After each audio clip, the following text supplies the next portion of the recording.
For ant keepers, this is where the fun truly begins. From catching the queen ants freshly mated from their nuptial flights, to placing them in test tube setups to allow them to raise their first set of workers, known as nanitics, to finally reaching the point when the workers are just eager to break free from their test tubes in the hopes of exploring the exciting world beyond. This, ladies and gentlemen, is where we as their keepers get to provide the ants their very first legit ant farm.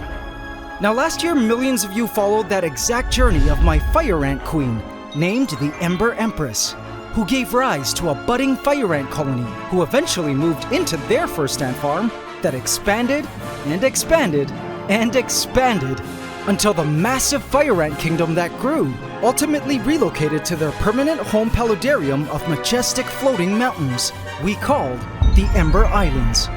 But this year, the ants we've been watching grow are these huge Carpenter ants. And today the ants finally reach a great milestone in their lives where we give them a home I think would be perfect for the Carpenter ants as their first ant farm. This luxury ant tower of wood. Will our ants like their new home? Only one way to find out. Welcome to the AntsCanada Ant Channel. Please subscribe to my channel and hit the bell icon. Welcome to the AC family. Enjoy. Guys, meet Colony 1. This is the lucky Carpenter ant colony we will all watch receive their brand new luxury home of wood. But guys, stay tuned until the end because I have a big surprise coming up that I'm sure a lot of you will love. I'll also be needing your help and opinions later in the video, so stay tuned for all of the ant goodness coming up. Colony 1 is composed of 14 workers, lots of brood, and one fat queen. Have a look at that gaster. You can actually see through the stretched membrane at her insides, which move under the surface.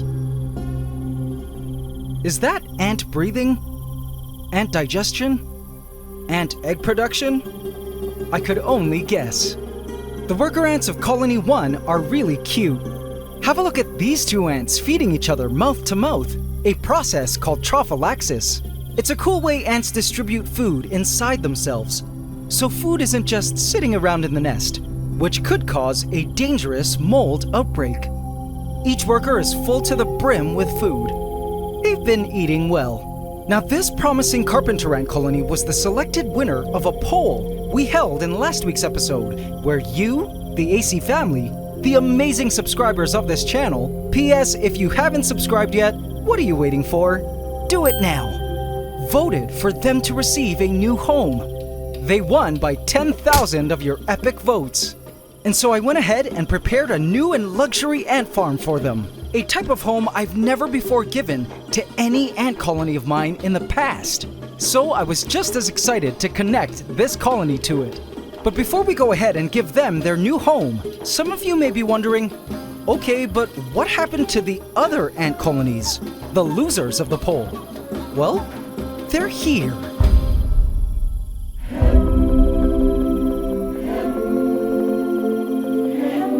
Meet the other ant colonies. The queens are all fattened. I've given the losing ant colonies miniature new homes. I've simply attached AC test tube portals from AntsCanada.com to their test tubes to act as outworlds, where the ants could feed from sweet jelly I placed inside the compartments. I filmed the moment one of the colony's workers discovered the food I placed in for the first time. Check it out. The worker cautiously creeped outside its test tube and into the AC test tube portal. And, jackpot!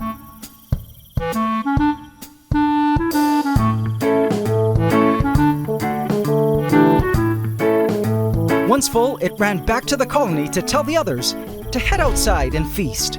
The colonies also have a fresh test tube of water waiting for them in case the colonies need to move out, because these young ant colonies have already begun to accumulate garbage and establish bathroom sites inside their test tubes. See all that gunk? I expect that in a few weeks, these test tubes will be unlivable, due to the mold that will start growing from their droppings and garbage. And the colonies will have to pick up and move out into fresh new test tubes, which will all be there waiting when that time comes. In the wild, the ants at this stage would normally just bury this gross area when it gets real bad and relocate. But another advantage of having their new AC test tube portals attached now is that they can begin piling their garbage and establishing bathroom sites outside of their nests, which some of the ants have already instinctively begun to do. Also what these ants would do in the wild. Now some of you may be wondering about Queen 5, whom we've discovered didn't actually get to mate during her nuptial flight and was only producing dud male ants. Well, for now I'm feeding her directly in her test tube, and she's caring for her male babies herself. Some of you recommended I do this for the rest of her life, but I'm not sure if that's something I want to do for the next 30 years. I may just let her go. Speaking of which, AC family, here's one topic I need your help with and opinions on regarding these ants. Let me know your thoughts on this. Every colony you see here is now fat, healthy, and on their way to becoming successful ant colonies. Now I still haven't decided what I'm going to do with all of these extra ant colonies, because I don't think I can keep them all. And I was hoping they were a polygynous species that could all merge together to form one super colony. But as some of you may have seen in last week's video, that experiment turned out to be a nightmare. Speaking of which, Colony 8, by the way, has got lots of eggs and is well on the way to recovery. But guys, let me know what you think I should do with all of these extra ant colonies. If we decide to release them back into the wild, I'll have to grow their numbers first, so they'd be strong enough to fend for themselves in the big, bad wilderness. Okay? And now for the moment we've all been waiting for. Let's go ahead and have a look at the epic new ant farm we're about to give our winning ant colony. Oh, this is so fun! AC family, behold! Within this box lays a piece of ant farm tech that my team of experienced ant keepers and I designed with care, years of research, and a ton of ant love. Many of you at home from around the world are already proud owners of one of these luxury ant homes and have your ant colonies living in them. In my opinion, they're a perfect beginner ant farm for new ant keepers and awesome first homes for an ant colony that is ready to move out of their founding test tubes. This is the AC Ant Tower from AntsCanada.com. It contains 2 entrance ports, a hydration basin at the bottom for drainage, or hydration into the nest upwards, and a perforated lid for easy access and ventilation, plus feeding chute for easy feeding. It's wrapped in a red film to make the ants feel like they are in the dark, as it is said that ants cannot see red light. Now here's the thing though, I've used this AC Ant Tower for my various ant colonies in the past on this channel, but I've never used it to house carpenter ants, which as you may know, naturally live in wood, not soil. So the area which I would normally fill with a digging medium, like sand or soil, might not work for our wood tunneling carpenter ants, which don't typically dig nests in the ground. And so this week, I had the craziest idea.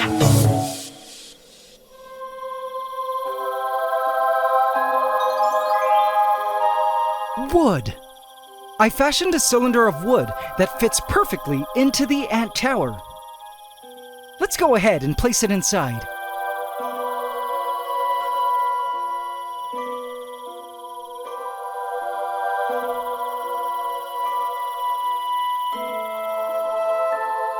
With this new layer of wood, my hopes were that our carpenter ants would burrow into it, in the same way digging ants would dig into the layer of soil.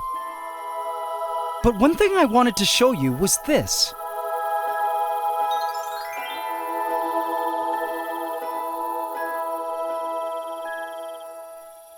A notch I bore into the wood to act as a starting hole for the carpenter ants. Normally I would simply create a starting tunnel in the soil within the ant tower, but for our carpenter ants, I figured a starting burrow would do, and I didn't sand the edges so the ants could much easier start to pull at the fibers. My hopes were that the ants would discover this starting notch and have the idea to begin digging and creating tunnels up against the acrylic where we could see them. I've never tried this before, but I've always wanted to. So I was excited to see how the ants would react to it. What about you guys? Do you think the Carpenter ants will burrow into this wooden area? Alright, now before we go ahead and connect the colony, there was one last thing I needed to add first. A housewarming gift. Some sweet jelly. Alright, all was set. I placed on the lid, plugged up one of the holes with an AC plug that comes with the kit, and now to finally add the colony. This was Colony 1 moments before being added to the ant tower. The queen was not as fat at this point, and the colony was eagerly waiting for their next meal. The workers were already pulling at the cotton, which means the ants wanted out.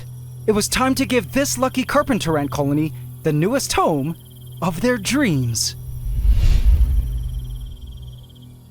I attached this AC test tube adapter, which also comes with the kit, into the entrance port.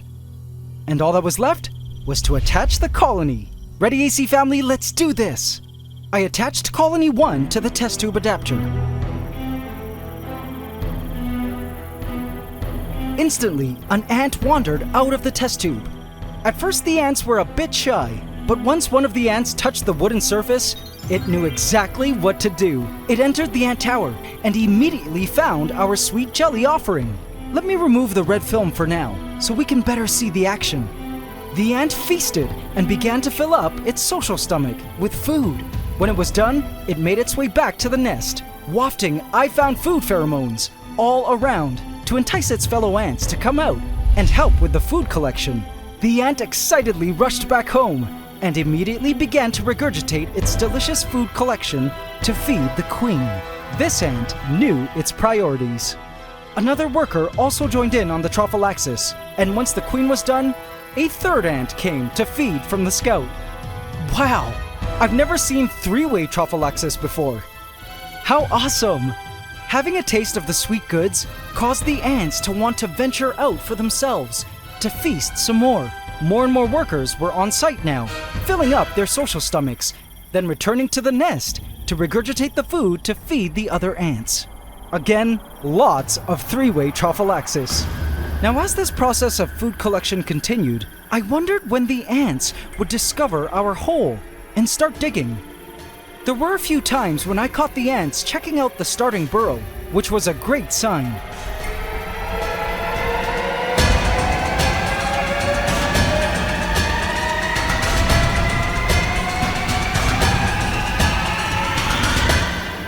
The feeding process continued for the next 2 hours before I finally got sleepy and went to bed. Over the next few days, I continued to feed the ants in the ant tower, but turns out they never showed signs of wanting to move or tunnel into the wood just yet. My thoughts were that the colony was still too young and too few in worker force to want to move out of their founding test tube.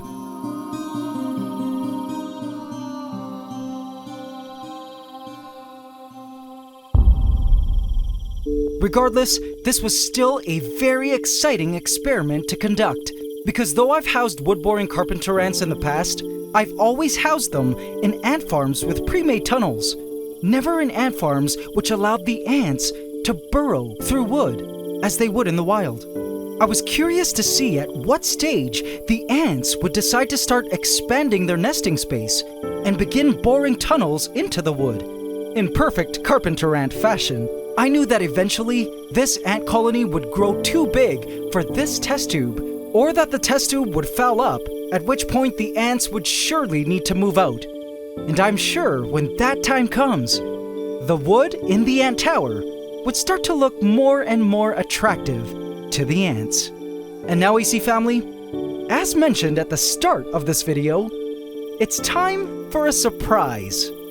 In last week's episode, aside from Colony 1 winning the vote, in a very close second place, another one of our carpenter ant colonies also happened to acquire a great deal of votes.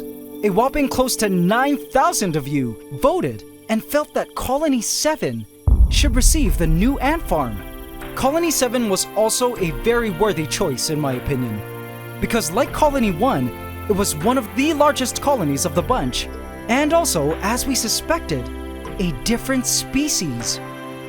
The queen of Colony 7 was a bit more reddish than the others. And even more unique, the colony produced naked pupae, i.e. pupae that lacked cocoons. If you're new to the world of ants, that is very strange for the Carpenter ant genus, because most Carpenter ants produce cocoons during the pupal stage.